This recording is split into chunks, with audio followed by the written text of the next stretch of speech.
Welcome back to my YouTube channel. My guest today is Lindsay Moran, who's a former CIA analyst, operative, I should say, and she's also an expert about Eastern Europe. Today, we will be talking about the Russian invasion in Ukraine. So thanks for your time, Lindsay. Thanks for joining me today. Thank you for having me. I would just say that I was a CIA ops officer. So what most people think of as a spy, although I did some analysis as well.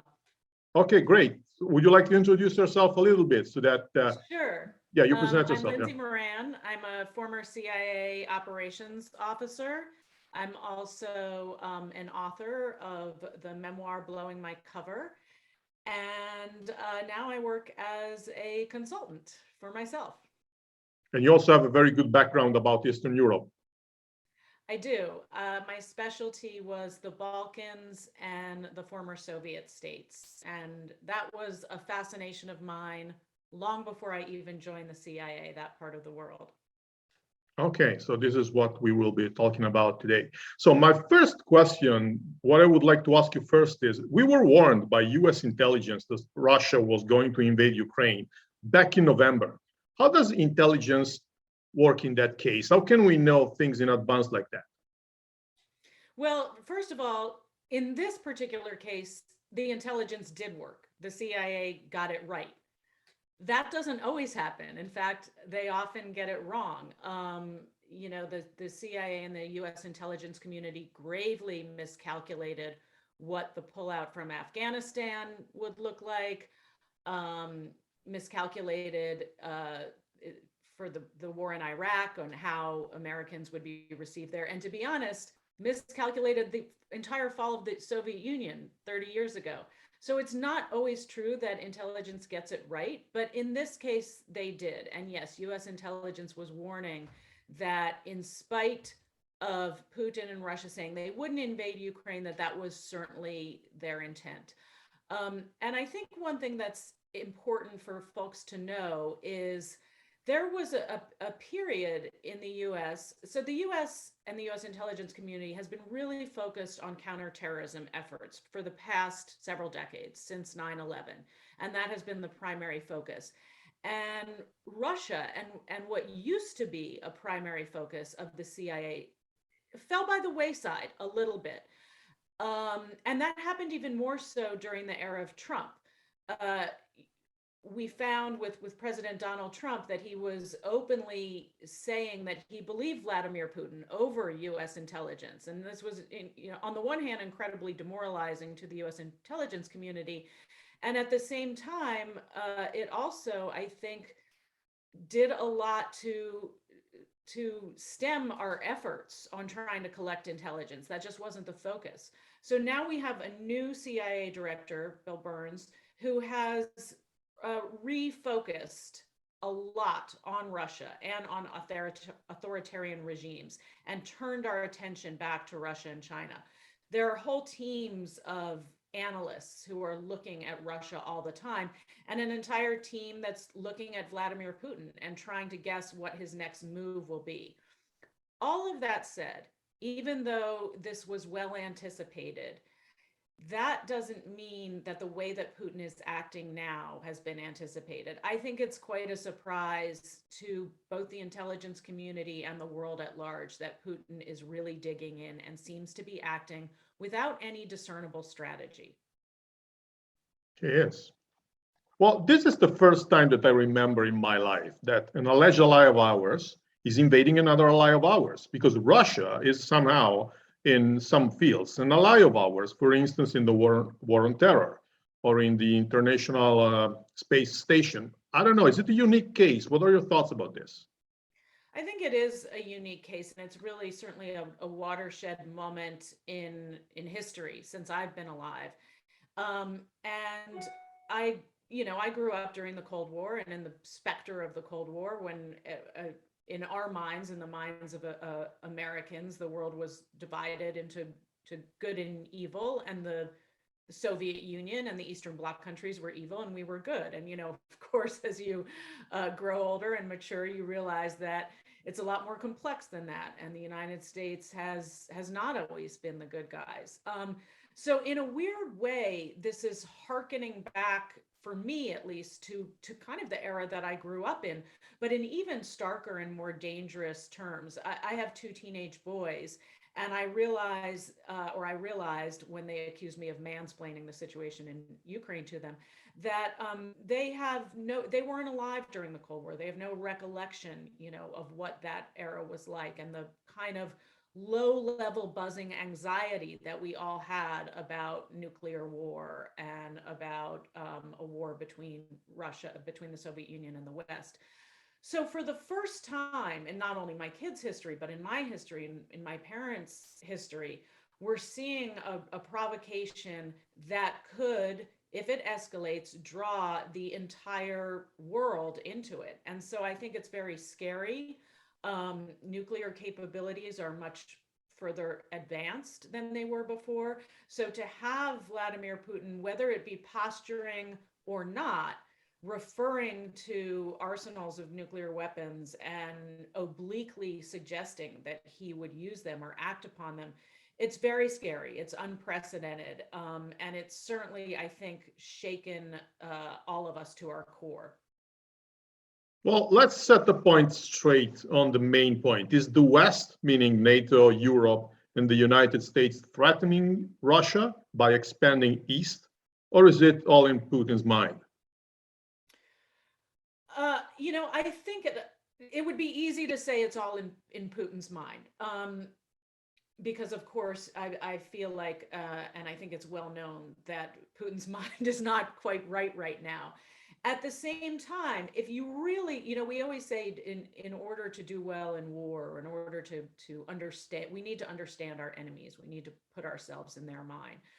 So you look at someone like Vladimir Putin, who really has made a career out of trying to restore Russia to the greatness of the Soviet Union and reestablish their role as a world power. So the encroachment, the loss of the former Soviet states to the West, and the idea of NATO countries being close, he views that as a threat. Now, I would say it's a threat to his own irrational and imperialistic mindset. It's not an actual threat to the sovereignty of Russia. Nowhere would there be any predictions that Ukraine is going to invade Russia or provoke Russia. It's not in their best interest to do so. And frankly, I don't think the course of action that Putin's on right now is in his best interest. As I said, there doesn't seem to be a discernible strategy. If Putin's aim was to turn typically or traditionally Eastern Bloc countries against the West, invading Ukraine is the last thing that's going to win friends and influence people. As we speak, it seems that a possible scenario is that actually they don't make it to overthrow the Ukrainian government. So what would happen in that case? Would Putin fall because of an internal revolt against him? Is it a realistic scenario? Frankly, I think we're all kind of waiting with bated breath for some internal revolt or coup against Putin, because it's clear from his actions that he's very far removed from reality, that he's not listening to reason, that he's not listening to advisors. Not everybody in the Kremlin can be, batshit crazy. The way he's acting is batshit crazy. So it's interesting to see that Ukraine is putting up a formidable fight, proving themselves to be quite resilient, quite scrappy. They're not going to fold.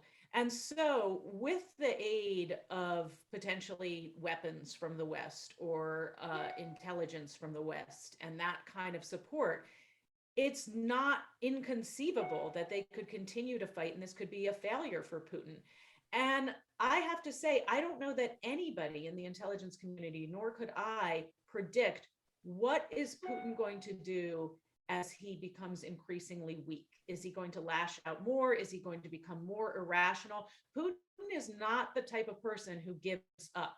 So what frightens me about that scenario is if he doesn't succeed, would he escalate? Would he move those threats of using nuclear capabilities to real life action?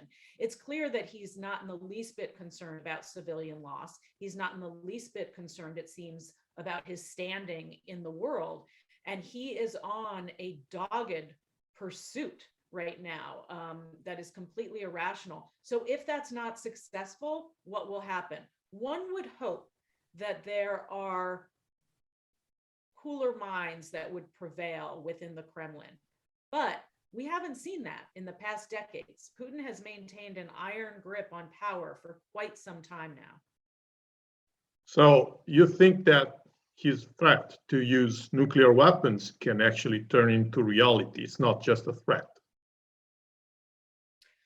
I would like to believe it's just a threat. I would like to believe he's not that crazy, but I feel like we can't afford to completely let ourselves believe that. We have to take these threats seriously because we know that Russia has capabilities, and we're watching him on a course that is so out of control that I don't think we can just dismiss those type of threats as mere posturing.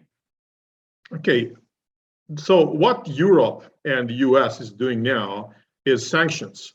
And a lot of people here complain that Putin is going to war with missiles, with tanks, and we're going with sanctions with banks. So it doesn't seem fair, but are sanctions actually working? What do you think about what the West is doing? Well, sanctions, first of all, take a long time to work at all. So it's not a quick fix. And I think part of the, desperation that I'm sure Ukraine is feeling is that, they need action now. And in order for sanctions to have an impact, they have to be draconian and they have to be in place for quite some time. So I would not say that sanctions are completely useless. I don't believe that. But right now, they're not doing a lot to deter Putin at all. And you always have to follow the money. And sometimes that trail ends and we don't know where all the money is. So there's a limited efficacy to sanctions. At the same time, I think the West, and particularly the United States, has no appetite to be involved in another foreign war. Quite frankly, we were 20 years in Afghanistan, and we're just in the wake of the terrible tragedy and outcome of all our efforts and all our money and all the American lives lost in Afghanistan. There's simply no appetite whatsoever to become involved and embroiled in another endless war. What concerns me most is that, as I said, there's no quick fix to this situation. Putin seems steadfast in his aggressive aims, and it looks to me like this is not the beginning of the end. This is the beginning of the beginning of the end. I think it could turn into a long and bloody conflict, and it's tragic and sad. What is the role of intelligence in an invasion like that? Can intelligence be useful in preventing some kind of attacks? Well, there's a limited role that intelligence can play in influencing a situation like this. That's already a full-on military situation. And the most that intelligence can do is foresee what's going to happen, which we know that they did in this case of Russia attacking Ukraine. But beyond that, there are some things that US and Western intelligence can do behind the scenes to support Ukrainian resistance, whether that be with anti-aircraft missiles, that kind of weaponry, training for Ukrainian forces in paramilitary ops or irregular warfare. And this has actually been going on. And sharing intelligence, whatever intelligence we can gather, whether that be intelligence about Putin's intention or battlefield intelligence. The US has incredible intelligence capabilities. And I do think it's incumbent upon us and our intelligence community to do whatever we can to support Ukraine as best we can. So there are things that can happen behind the scenes. All of that said, to really ensure Ukraine's success holding out against the mighty Russian military. I mean, that's a tall order. And that is not something that I think can be accomplished by intelligence sharing and intelligence cooperation alone. Okay, what is the role of fake news, misinformation, and propaganda in this kind of attack by Russia? Well, Vladimir Putin and the Kremlin have made fake news and disinformation and propaganda a part of their overall strategy. We certainly saw that here in the US with the meddling in our elections, the infiltration of American social media platforms. There's an entire farm of hackers, Kremlin-backed hackers, whose sole purpose is to sow division within the United States, to pit the right against the left, to show up on social media and create controversy. And they have been incredibly successful in the disinformation and disruption war. Putin has won against the United States. We've seen in this country how people no longer have faith in our electoral systems. They no longer have faith in many of our government institutions. So that's been a big win for Vladimir Putin. It's a successful tool that he uses. It certainly doesn't help our cause or Ukraine's cause when we have people like former President Trump or one of our foremost conservative talk show hosts, Tucker Carlson, expressing praise for Vladimir Putin.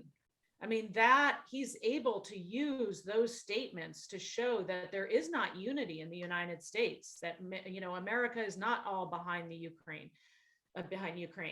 And that's incredibly effective. So he's able to use not only disinformation and misinformation, but the actual words of a former US president in order to propel his propaganda machine and to spin his own narrative.